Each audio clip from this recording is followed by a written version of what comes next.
Je suis chirurgien, mais je rejoins tout ce qui a été dit depuis le début. On n'est pas que des mécaniciens. Je crois en plus que dans l'urologie, ce qui est très intéressant, c'est qu'on est une spécialité médico-chirurgicale. Je me suis beaucoup battu pour expliquer ça aux gens et aux jeunes étudiants en médecine qui ne savaient pas très bien quoi faire.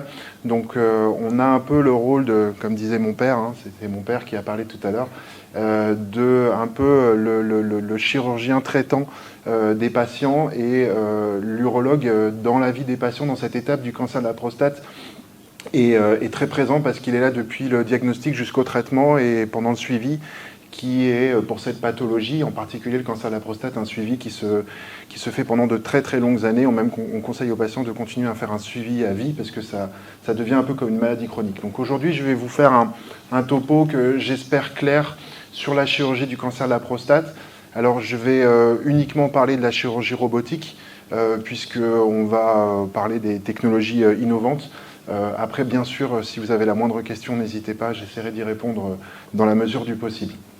Donc déjà, pour faire un petit rappel sur l'épidémiologie du cancer de la prostate, le cancer de la prostate, c'est une pathologie qui est potentiellement agressive.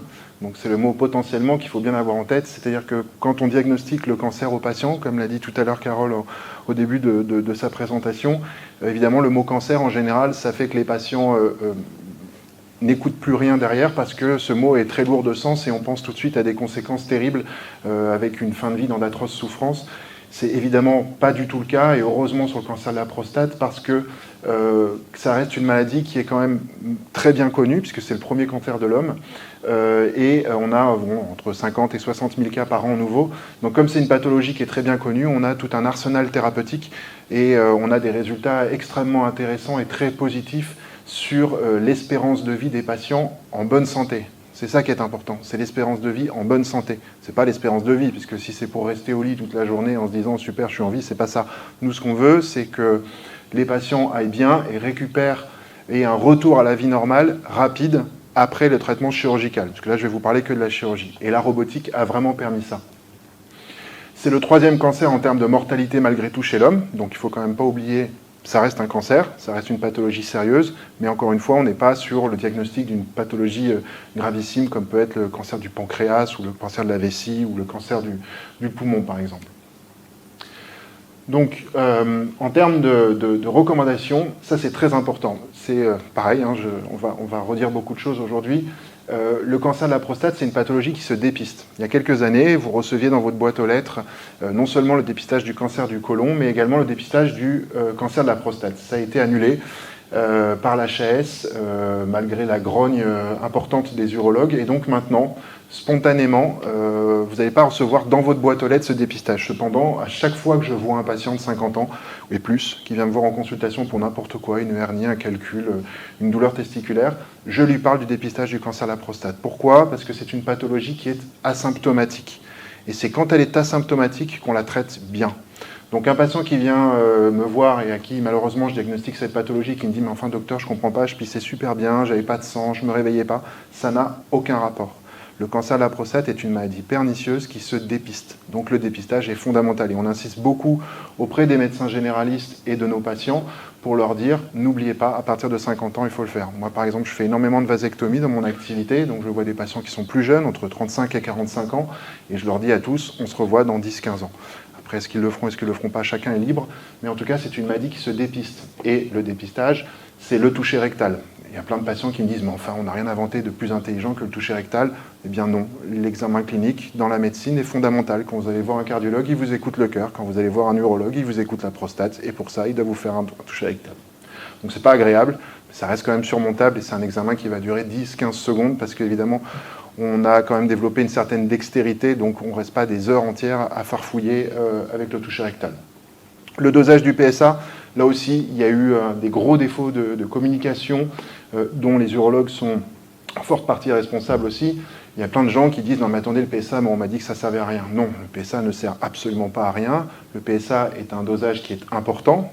Ce n'est pas le seul guide pour le cancer, mais on ne peut pas parler de dépistage de cancer de la prostate sans PSA. Peut-être que dans quelques années, on aura des dosages qui seront plus intéressants et beaucoup plus sensibles. C'est vrai qu'on a beaucoup de cancers de la prostate avec des PSA normaux. On a aussi des cancers de la prostate avec des PSA élevés. On n'a pas de cancer avec des PSA élevés. Et on a toutes les possibilités qui existent. Mais l'association toucher rectal PSA permet déjà de pouvoir prescrire aux patients des examens complémentaires.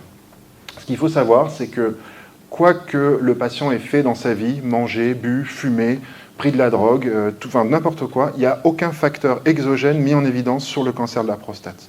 C'est uniquement les antécédents familiaux au premier degré, donc quand vous avez une fratrie, un père, un grand-père qui a eu un cancer de la prostate, et l'origine afro-antillaise. Donc il n'y a rien qui a été fait dans la vie du patient qui est responsable de cette pathologie-là. Contrairement à d'autres pathologies, comme vous le savez, le cancer de la vessie, le cancer du poumon, où là, évidemment, il y a souvent un terrain éthylotabagique. Pour le cancer de la prostate, il n'en est rien, d'où le dépistage qui doit être proposé de manière systématique à tous les hommes de 50 ans et plus. Et en cas d'antécédent familial, on peut même dire aux patients qu'à partir de 45 ans, c'est bien de le faire. Donc l'examen clinique, comme je vous l'ai dit, c'est un doigt dans le rectum, c'est à peu près le même schéma que vous a montré Carole tout à l'heure. Donc nous, ce qu'on nous apprend à la fac, pour faire simple, quand on va faire un toucher rectal, la prostate normale a la consistance à peu près d'une balle rebondissante. Si vous fermez votre poing comme ça a la consistance de l'éminence musculaire qui est ici. Donc ça, c'est une prostate qui est normale. Quand vous touchez l'os qui est au-dessus, quand la jointure du doigt, ça, c'est une prostate qui est anormale. Donc la prostate anormale va plutôt présenter des irrégularités, alors que la prostate normale va être souple, homogène, régulière. On a aussi parfois des cancers avec des examens cliniques normaux, et c'est pour ça que dans le cadre du dépistage, on fait du PSA et qu'on est amené à pratiquer en fonction de notre examen et de l'enquête qu'on est en train de mener, une IRM. L'IRM, c'est un examen qui est fondamental, qui ne doit pas être proposé de manière systématique. C'est pas docteur, je pense que j'ai un cancer, je vais faire une IRM. C'est docteur, est-ce que j'ai besoin d'avoir une IRM? Donc on discute de ça et on le fait faire. En sachant que les IRM, avant, quand on avait un pacemaker, on ne pouvait pas les faire. Maintenant, les pacemakers sont adaptés. Qu'on a des IRM ciel ouvert aussi, alors qu'ils sont rares, mais on en a une à Monaco, ce qui permet aux patients claustrophobes de pouvoir quand même la faire malgré tout. Et donc, le but, grâce à l'IRM, c'est de rechercher des lésions équivoques selon une classification qui s'appelle la classification de Peyrads. On a 5 stades dans cette classification. En gros, à 1 et à 2, on ne s'inquiète jamais. À 3, on va commencer à s'inquiéter en fonction de la cinétique du taux de PSA. Et à 4 à 5, c'est l'inverse, on va s'inquiéter toujours. S'inquiéter, ça ne veut pas dire nécessairement qu'il y a une maladie. D'accord ? Vous avez tous lu ou vu des films policiers. Quand on est suspect, on n'est pas forcément coupable. Donc, simplement, l'IRM nous permet d'orienter la prise en charge pour proposer aux patients de manière le plus adaptée possible des biopsies qui vont en plus considérablement augmenter en termes de technologie, puisque maintenant on est capable de faire des biopsies ciblées où on va introduire les images de l'IRM pendant l'acte radiologique de manière à pouvoir faire un couplage d'images et avoir une vision très précise de la lésion cible qu'on va ensuite pouvoir biopsier. Il y a aussi un débat sur les biopsies, mais je ne vais pas rentrer forcément dans le détail, entre les biopsies qui vont passer par le rectum, donc des biopsies transrectales ou des biopsies transpérinéales. Sachez que d'une manière générale, maintenant, on fait de plus en plus les biopsies sous anesthésie générale ou en tout cas sous sédation, ce qui crée beaucoup moins de douleur évidemment pour les patients, et qu'il n'y a aucun bénéfice de la biopsie transpérinéale par rapport à la biopsie transrectale, que ce soit sur les douleurs post-opératoires, sur l'infection post-opératoire, sur les complications post-opératoires. Donc tout ça, ce sont des choses marketing, comme vous le savez, dans plein de milieux et en médecine en particulier. C'est une rotation de mode. Donc en ce moment, la biopsie transpérinéale est plus à la mode que la biopsie transrectale, tout simplement parce que les laboratoires ont beaucoup communiqué sur la biopsie transpérinéale. Nous, on fait les deux. En revanche, il y a un réel intérêt en fonction de la localisation de la tumeur, en fonction de la technique que l'on va proposer aux patients. Mais il n'y a pas de supériorité du transrectal par rapport au transpérinéal, par rapport à la gestion des effets secondaires et des suites opératoires. Donc, à partir du moment où on a un diagnostic, et en général, on a un diagnostic quand même assez rapidement. Nous, en tout cas, dans notre cabinet, quand on fait des biopsies, on a les résultats en 1 semaine à 10 jours. Alors, c'est toujours trop long, bien sûr, pour le patient d'attendre cette semaine ou ces 10 jours, mais par rapport à d'autres pathologies, on a quand même un diagnostic qui est assez rapide. Donc, on va proposer ces biopsies et on va avoir la confirmation ou l'infirmation du diagnostic du cancer de la prostate.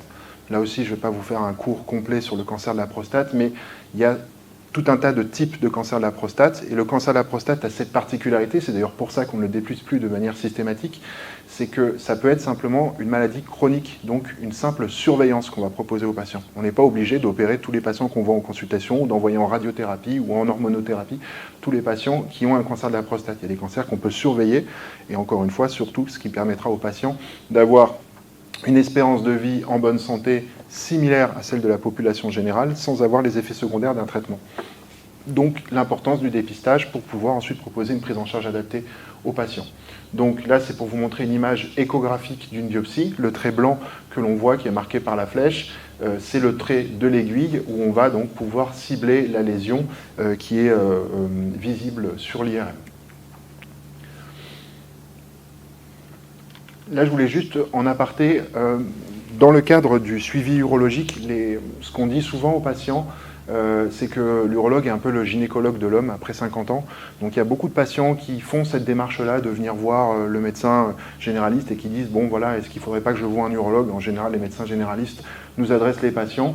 Il y a deux choses. Dans la prostate, vous avez l'adénome de la prostate, ou hypertrophie bénigne de la prostate, qui n'est pas un cancer et qui n'est pas un facteur de risque de cancer. Vous pouvez avoir la plus grosse prostate du monde sans avoir de cancer et avoir une petite prostate sans aucun symptôme et avoir un énorme cancer.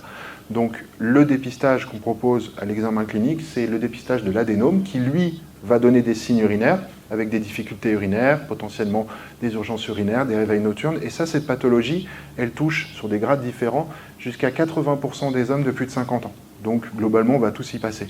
Encore une fois, on n'est pas tous embêtés de la même façon, on n'a pas tous besoin de se faire opérer de la prostate, mais c'est une pathologie qui est extrêmement fréquente. Et donc, le cancer de la prostate, qui est heureusement bien moins fréquent, qui ne donne pas de signes urinaires, sauf quand il est dépisté à un stade tardif, d'où l'importance du dépistage, parce qu'évidemment, quand le stade est tardif, le traitement est beaucoup plus compliqué. Donc, dans la consultation, lors de votre passage chez l'urologue, il va donc vous proposer un examen clinique. J'utilise bien le terme proposé exprès, parce qu'il y a encore des patients qui refusent le toucher rectal, mais on essaye de les convaincre que ça reste un geste diagnostique, avec bien sûr une prise de sang, le PSA. Donc moi, je continue à dire à mes correspondants en médecine générale de continuer à prescrire des dosages de PSA.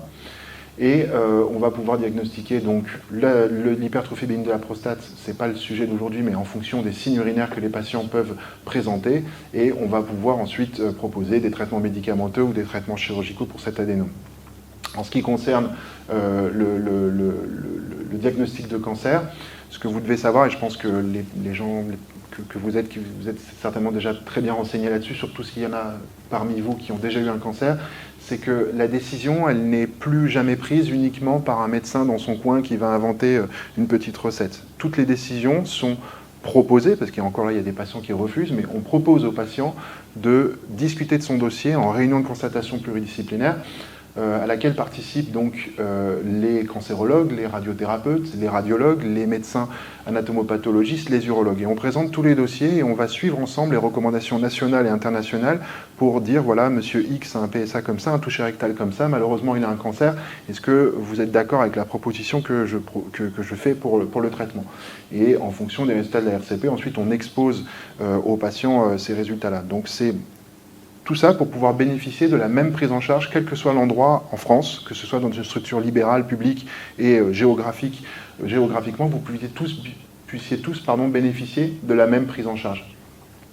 Donc, en termes de modalités thérapeutiques, comme on l'a exposé rapidement tout à l'heure, il peut y avoir donc la surveillance, qui est une surveillance active. Le mot important, c'est actif. C'est-à-dire qu'on ne fait pas que serrer la main au patient une fois de temps en temps. Tous les 6 mois, on le voit en consultation. Tous les 6 mois, il a droit à son toucher rectal. Tous les 6 mois, il a son PSA et il a une IRM tous les 12 à 18 mois en fonction de la disponibilité des radiologues aussi. La chirurgie dont je vais vous parler, la radiothérapie dont Antoine Brassinier va vous parler, qui peut être plus ou moins associée à une hormonothérapie, et donc dans des rares cas, la chimiothérapie. Donc, pour le traitement de la maladie localisée chez un patient fit, qu'on appelle fit, on va lui proposer donc une chirurgie robotique. La chirurgie robotique, c'est un traitement qui existe depuis maintenant quasiment 20 ans, qui s'est développé et qui maintenant, heureusement, est accessible pour quasiment tous les patients. C'est-à-dire que quasiment tous les CHU de France sont équipés et énormément de structures libérales. La grande différence, on va dire, d'un point de vue philosophique par rapport au chirurgien, c'est qu'avant, le chirurgien était habillé en stérile pendant le geste opératoire au-dessus du patient. Maintenant, le chirurgien, vous le voyez, il est dans sa console de jeux vidéo, un peu à distance du patient. En revanche, il y a toujours son aide opératoire qui est proche des bras robotiques et qui, elle, est habillée de manière stérile à côté du patient. Ce qui est important aussi, c'est que pour l'instant, et c'est en train d'arriver très fort, le robot n'est associé à aucune intelligence artificielle. C'est-à-dire que ce n'est pas du tout le robot qui vous opère, c'est le chirurgien qui vous aide à l'aide d'un robot, qui vous opère à l'aide d'un robot. Pour l'instant, ça n'arrive pas. En revanche, ce qu'on voit beaucoup, là j'étais au Congrès européen d'urologie il y a 3 semaines, c'est que l'intelligence artificielle va arriver, et l'intelligence artificielle va considérablement nous aider à améliorer les résultats fonctionnels et carcinologiques de la chirurgie, parce que ce qu'on voit de plus en plus, c'est que maintenant l'intelligence va pouvoir nous dire attention, filet nerveux à préserver, attention, risque d'envahissement de la prostate du cancer dans la graisse, muscles, nerfs, veines, tout va être beaucoup plus optimisé pour qu'on voit les choses très bien. L'intérêt de la chirurgie robotique pour le chirurgien, c'est le côté ergonomique. Comme vous voyez, on est quand même bien installé sur un fauteuil. Donc pour une chirurgie qui peut parfois être longue, c'est quand même très important. Et en plus, on a une vision tridimensionnelle, contrairement à la célioscopie qui est bidimensionnelle.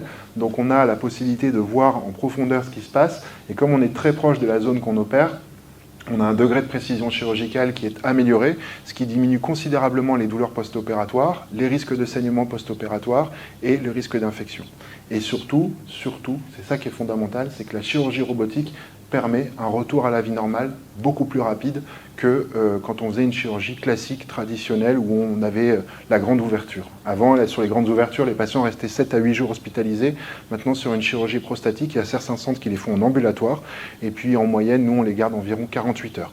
On ne met jamais les patients dehors. S'ils ne se sentent pas prêts à rentrer parce qu'ils ont une douleur, parce que ça ne va pas, évidemment, on les garde en surveillance. Mais dans un monde idéal, on peut très bien envisager de les opérer le lundi et qu'ils soient chez eux le mercredi.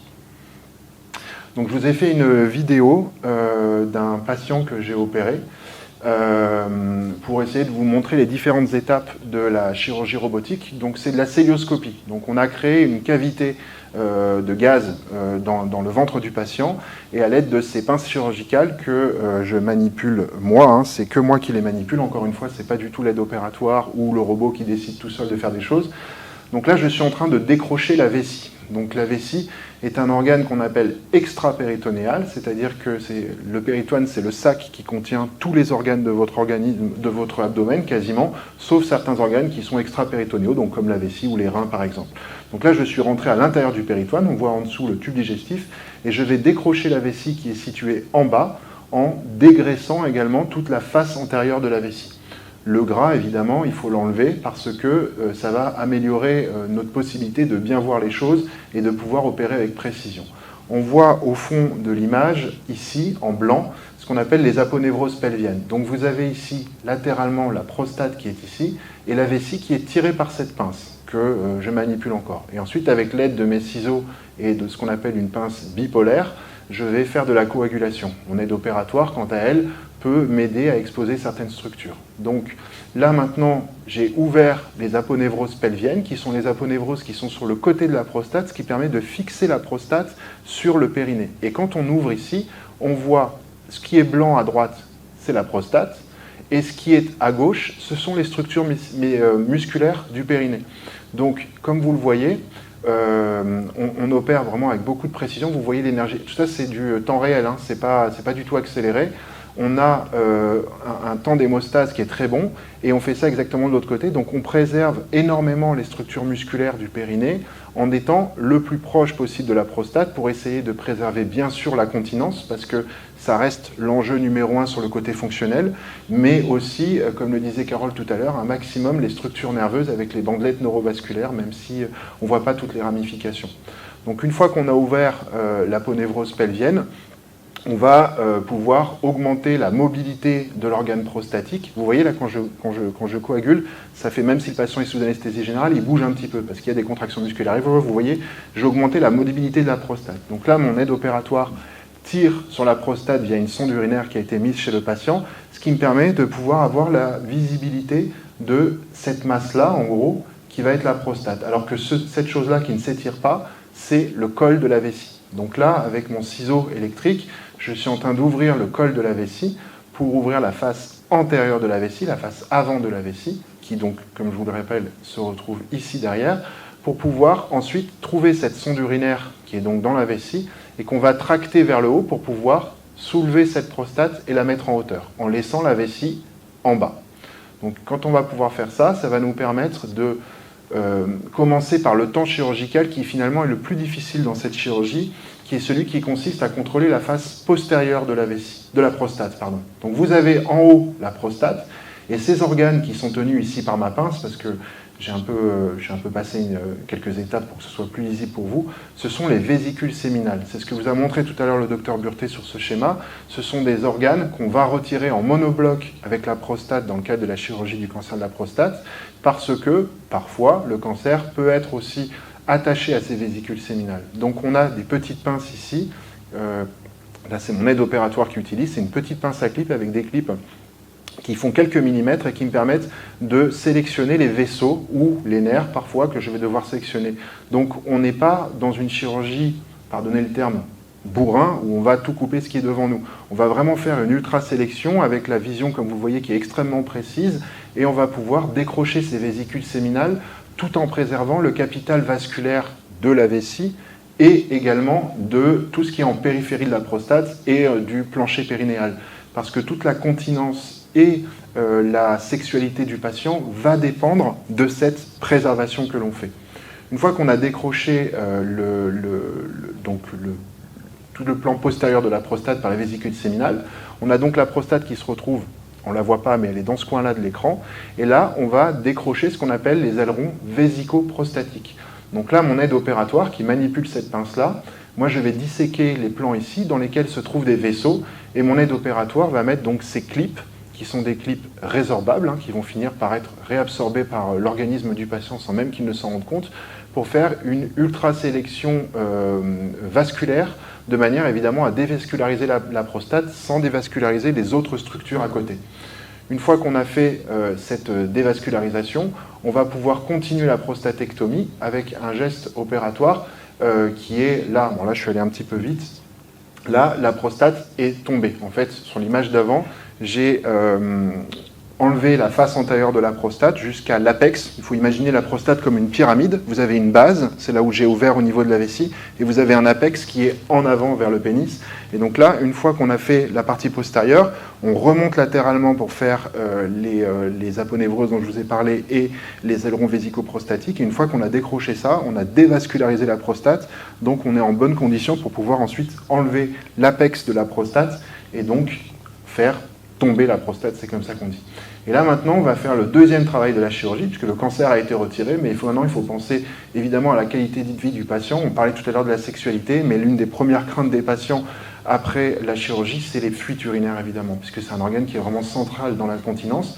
Donc là, avec des fils de suture qui sont des fils auto-crantés, ce qui m'évite d'avoir à faire des nœuds tout le temps, eh bien je vais passer ici un fil dans la vessie. Ce premier point, c'est dans la vessie.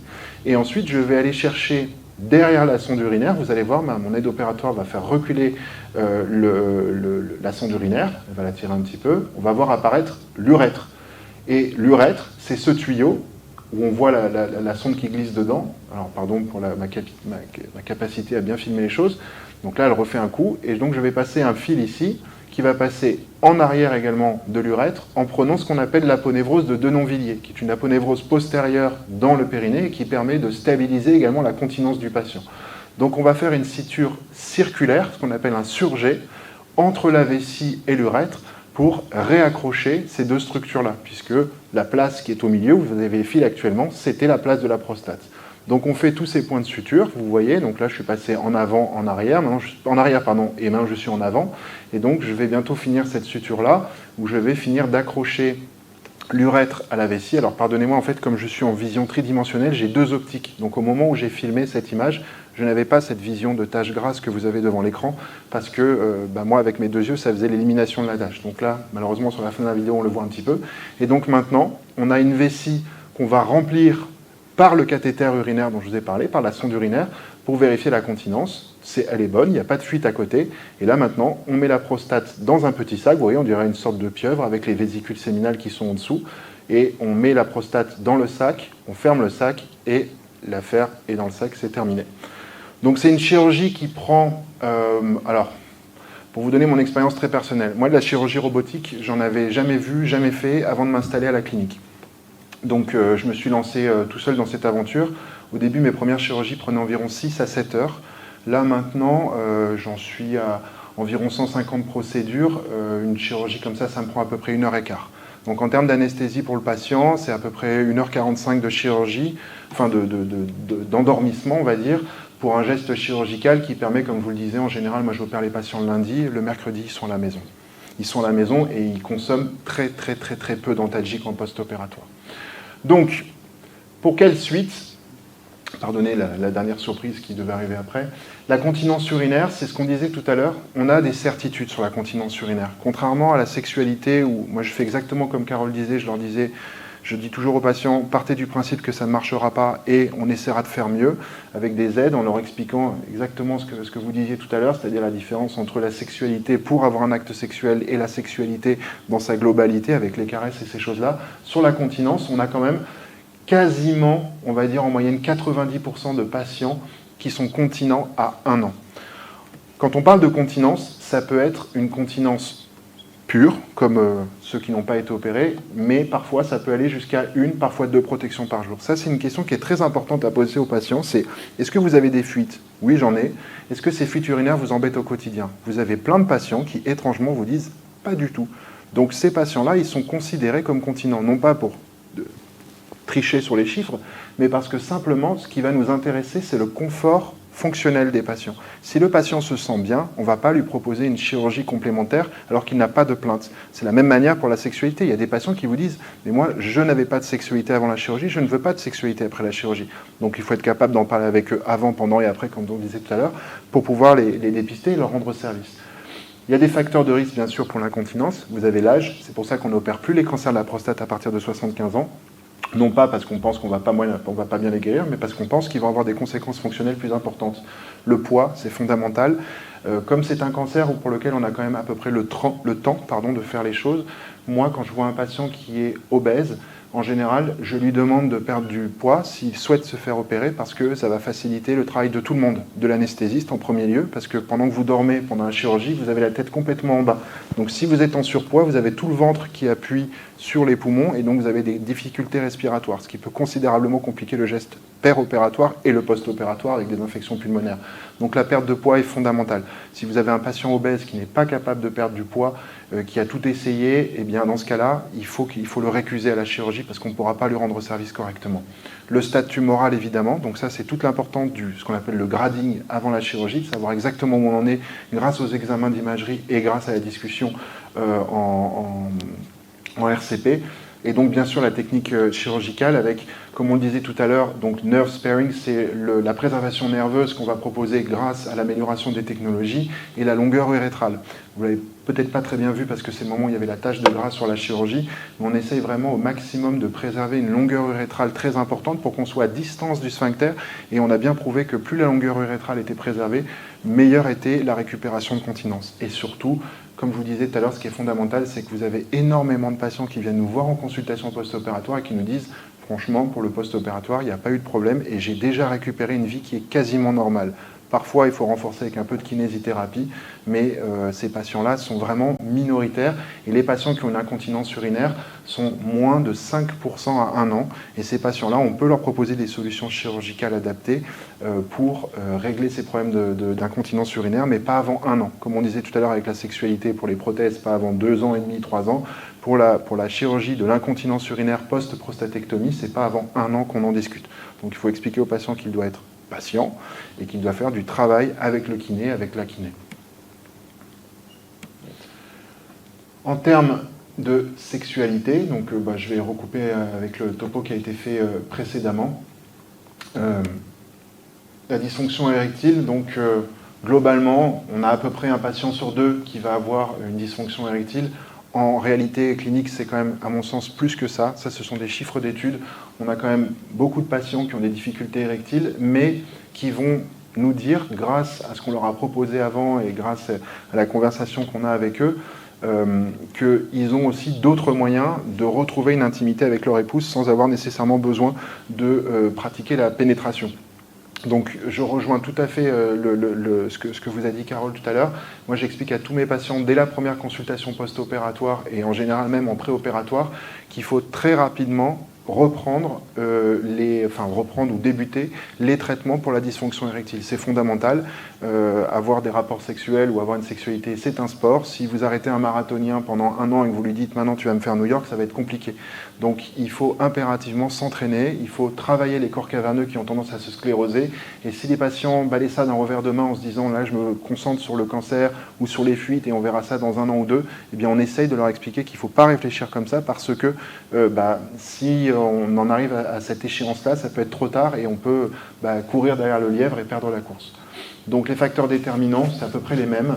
La conservation évidemment nerveuse, mais ce n'est pas du tout un gage. On a des surprises, on a des patients qui ont des résultats anatomiques extrêmement satisfaisants en opératoire. On voit une vidéo qui est magnifique, et puis bizarrement ils ont une érection catastrophique. Et puis il y en a d'autres chez qui on a opéré un peu au large parce que la tumeur était très large et qui malgré tout ont une érection assez bonne. L'âge, globalement, évidemment, l'âge inférieur à 60 ans. La fonction érectile préopératoire, très importante. Moi, je demande à tous mes patients que je vois pour le dépistage de l'adénome et donc en plus du cancer, quel est l'état de leur sexualité. Alors, vous avez aussi des patients, bien sûr, qui ne veulent pas vous répondre ou qui balayent ça aussi d'un revers de main, mais c'est une question à poser. Les comorbidités, toujours pareil, évidemment, quand vous avez un patient diabétique, hypertendu, obèse, eh bien, la qualité de sa vascularisation est moins bonne, donc forcément, la récupération de la sexualité va être moins bonne. Donc, en pratique, on propose rapidement aux patients les traitements aidants et il faut impliquer évidemment le ou la partenaire par rapport à tout ça. Pour les questions donc qu'on peut avoir, le dépistage doit-il être systématique? Évidemment, en tant qu'urologue, je ne peux pas vous dire non. Donc oui, je pense que le dépistage doit être systématique chez l'homme de 50 ans et plus.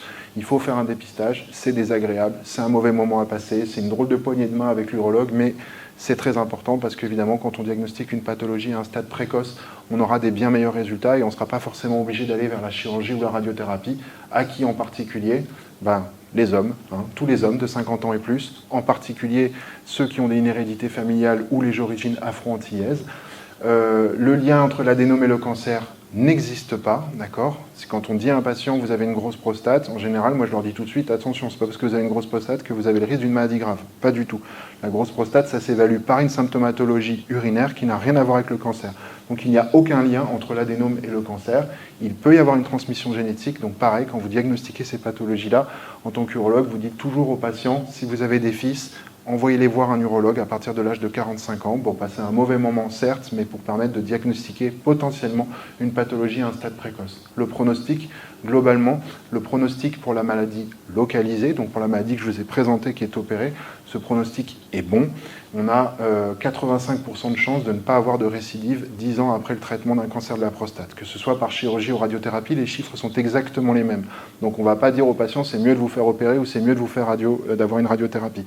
C'est le patient qui choisira en fonction de ce qu'on lui a expliqué, des risques qu'il veut prendre, mais globalement, avoir 85% de chances d'être guéri 10 ans après le traitement d'un cancer, il n'y a pas beaucoup de cancers qui le permettent, et le cancer de la prostate fait partie de ce cancer-là.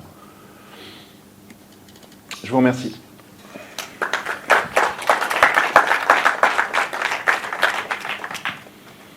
Si vous avez des questions, n'hésitez pas.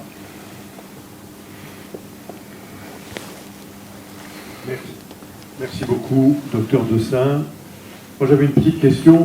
Est-ce que vous pouvez nous dire ce qu'elle a apporté, justement, en termes d'amélioration sur les troubles de l'érection, sur les problèmes d'incontinence, le robot par rapport à la chirurgie conventionnelle? Oui. Alors, les chiffres sont très variables en fonction des études, c'est-à-dire qu'on peut avoir des variations qui vont de 50 à 80% d'amélioration.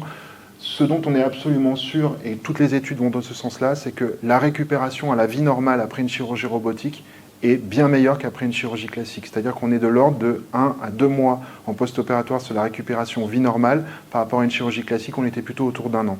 Vie normale, ça veut dire récupération de l'activité physique, récupération psychologique, meilleure qualité de sommeil, consommation de peu d'antalgiques ou de risques infectieux.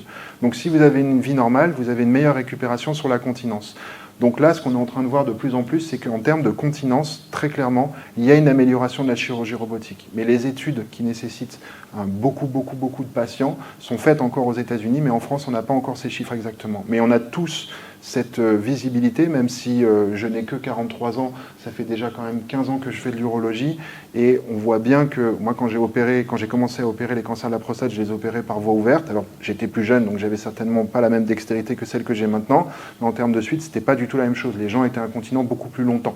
Ils finissaient par récupérer, ça prenait beaucoup plus de temps. Après la chirurgie, non seulement ils ont moins de fuite, mais en plus ils récupèrent plus vite. Pour la dysfonction érectile, c'est beaucoup plus compliqué de répondre à cette question parce que, comme vous l'avez vu, les variations selon les études sont très importantes. On a l'impression qu'on fait mieux, mais on n'a rien de très clair là-dessus parce que les facteurs sont très variables et que l'anatomie de l'innervation est tellement complexe qu'on ne peut pas promettre aux patients qu'on va avoir des bons résultats. Alors que sur la continence, on peut quasiment leur promettre maintenant. Merci. Bonjour, est-ce qu'il y a encore des cas où vous conseillez la chirurgie ouverte et pourquoi? Alors, la chirurgie ouverte a encore toute sa place, il faut savoir la faire dans l'enseignement qu'on donne aux internes. On continue à leur expliquer que la chirurgie a toute sa place. Le cas, on va dire, le plus grave, entre guillemets, c'est que vous êtes en train d'opérer un patient sous robotique et que, par mégarde, vous avez fait une plaie vasculaire et qu'il faut la réparer en urgence. Dans ce cas-là, on ouvre le patient et on est obligé de finir la chirurgie robotique par voie ouverte. L'autre cas, c'est que vous avez un patient qui a une indication typiquement chirurgicale, mais qui a déjà été opéré du ventre à plusieurs reprises pour d'autres choses, par exemple une chirurgie colique, où on est dans une zone qui est similaire. Dans ce cas-là, on va avoir des adhérences. Donc on va avoir des patients qui vont avoir à l'intérieur du ventre un espace de travail qui est largement diminué par rapport à ce qu'on a vu chez le patient que je vous ai montré. Donc dans ce cas-là, il faut être capable de pouvoir ouvrir également et de pouvoir proposer aux patients une chirurgie comme ça. Mais l'indication de la chirurgie ouverte est de moins en moins présente parce que là, je vous ai montré une voie intrapéritonéale, mais on arrive à faire également des voies extrapéritonéales. C'est-à-dire que même si le patient a une chirurgie intrapéritonéale avec à l'intérieur tout un magma de choses collées, on arrive à faire des abords sélectifs où en fait on va créer une cavité qui n'existe pas, qui est la voie extrapéritonéale, où on a un espace de travail beaucoup plus restreint, mais en revanche où on n'a pas les séquelles des chirurgies précédentes. Donc la chirurgie robotique est de plus en plus largement proposée. Simplement, le problème, c'est qu'elle a un coût très important qui n'est pas du tout pris en charge par la sécurité sociale malgré le fait que ça fasse 20 ans qu'elle existe. Il n'y a aucun remboursement pour la chirurgie robotique, donc il y a la location du robot à faire payer aux patients quand on est en structure libérale. À l'hôpital, c'est différent parce que les financements sont différents, donc les patients n'ont pas de coût. Mais quand vous êtes en structure libérale, vous devez avoir un impact. Il faut savoir que chaque chirurgie chaque patient qui est opéré coûte, entre guillemets, 1 500 € rien que pour le matériel consommable ou à usage unique qu'on utilise pour la chirurgie robotique. Et tout ça n'est pas pris en charge par la sécurité sociale. Donc c'est à la charge du chirurgien. C'est pour ça qu'on prend des honoraires pour pouvoir ne pas perdre d'argent en opérant les gens. D'autres questions?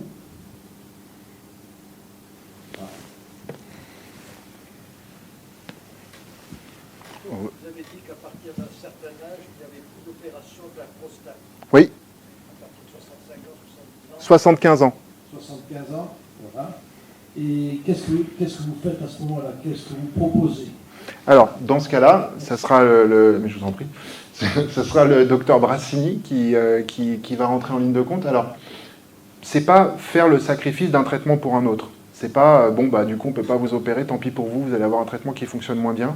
Puisque, comme je vous l'ai dit tout à l'heure, la radiothérapie et la chirurgie, ça fonctionne exactement pareil. La grande différence, en tout cas, l'un des arguments qu'on oppose aux patients plus jeunes, c'est qu'on va leur dire, si malheureusement vous faites une récidive du cancer de la prostate après chirurgie, vous pouvez avoir une radiothérapie. Si vous faites une récidive après radiothérapie, vous ne pouvez pas avoir de chirurgie. Parce que la radiothérapie, même si les degrés de précision des appareils a considérablement été amélioré ces dernières années, on a quand même une modification structurelle anatomique qui rend la chirurgie derrière, d'un point de vue fonctionnel, très compliqué. Donc déjà, un patient de 75 ans, quand on l'opère, on a des risques fonctionnels qui sont importants sur les fuites urinaires. Maintenant, il m'est arrivé d'opérer des gens de 77, 78 ans qui étaient en excellente forme physique et qui ne voulaient pas entendre parler de radiothérapie simplement parce que c'est quelque chose qui ne les intéressait pas. Ils voulaient absolument se faire opérer. Donc on leur explique que c'est possible, que c'est un choix du patient, en connaissant ce qui peut se passer en termes de fuite urinaire et de suite, mais on a tendance à plutôt les orienter vers la radiothérapie qui fonctionne tout aussi bien, et comme on a un risque de récidive qui est à 10 ans, comme je vous disais tout à l'heure, quand on a 85 ans, on estime que les traitements qu'on pourra donner en cas de récidive seront largement suffisants pour permettre aux patients de ne pas souffrir de cette pathologie-là, en tout cas que le cancer ne soit pas à l'origine de leur décès. Merci beaucoup. Merci, docteur Dessin.